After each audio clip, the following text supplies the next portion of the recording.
పూనాలో మేము రీసెంట్‌గా విజిట్ చేసిన శాంక్చురీ అపార్ట్మెంట్స్. ఇది నిర్మన్ గ్రీన్స్ వాళ్ళు బిల్డ్ చేశారనమాట.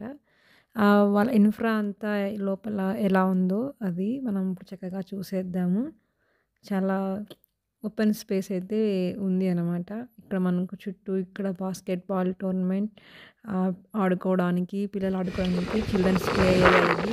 బ్యాక్ సైడ్ ఇలా బ్లాక్స్‌గా ఉంటాయి. ఏ బ్లాక్, బి బ్లాక్ అని. जपू मैं हरदम नाम तेरा सुबह शाम लू नाम तेरा जपू मैं हरदम नमः पार्वती पते हर हर महादेव हर हर महादेव शंभू हर हर महादेव शंभू हर हर महादेव शंभू हर हर महादेव हर हर महादेव शंभू हर हर महादेव शंभू हर हर महादेव। ఇలా క్యాంపస్‌లోనే మనకు చూడచక్కని శివాలయం అయితే మనకు కనిపిస్తుంది.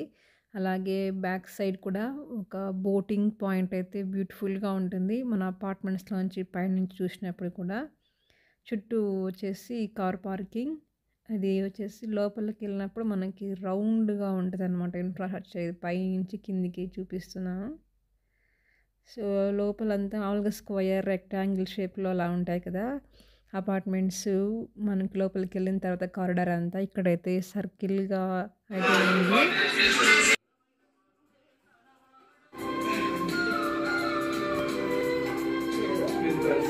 అపార్ట్మెంట్‌లో బాల్కనీ డెకరేషన్ ఎలా ఉందో చూద్దాము. ఇదంతా రియల్‌గా మనకు కనిపిస్తుంది కదా! ఈ గ్రీనరీ, ఈ ఫ్లవర్స్ ఎంత ఈ గ్రాస్ టైప్‌గా వచ్చి డిజైన్ చేసింది చాలా చక్కగా ఉంది. సో, మనకు డే టైమ్‌లో చూస్తే ఇంకా బాగా అనిపిస్తుందనమాట. కింద కూడా గ్రాస్‌తో వేశారు. సో, బ్యూటిఫుల్‌గా మనకి చక్కని అందంగా చిన్న స్పేస్‌లో అయినా కూడా మనం ఇలా డెకరేట్ చేసుకుంటే మనకు రిలాక్స్ అవ్వడానికి కానీ, మన మనసుకు కానీ ఎంతో ఆహ్లాదకంగా ఉంటుంది.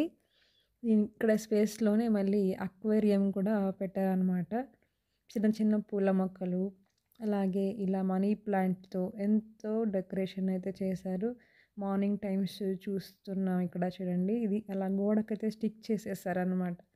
చాలా మనకి చిన్న ప్లేస్ అయినా కూడా చాలా పెద్దగా మనకు బాగా అనిపిస్తుంది. ఎంతో అందంగా అయితే ఉంది కదా! మీకెలా నచ్చింది? మీరు కూడా మీ బాల్కనీస్‌లో ఇలా ప్లాన్ చేసుకోవాలంటే ఇలా చక్కగా ప్లాన్ చేసుకోండి. అలాగే ఆ చిన్న ప్లేస్‌లోనే మనము ఒక తులసి కోటని ఇలాగా మనకు ఇష్టం వచ్చిన, మనకు మనసుకు నచ్చిన పూల మొక్కలతో ఎంతో బాగా డెకరేట్ అయితే మనం చేసుకోవచ్చు. సో, చాలా బాగుంది కదా! ఇక్కడ చిన్నగూడ పక్కనైతే మనకు బోటింగ్ పాయింట్ కనిపిస్తుంది. పార్కింగ్ అంతా చుట్టూ ఓపెన్ స్పేస్‌లో అయితే కవర్ చేశారు. ఇక్కడ బేస్మెంట్ పార్కింగ్ అలా అంతా ఏమీ లేదనమాట. చాలా హ్యాపీగా ఉంది కదా! Thank you.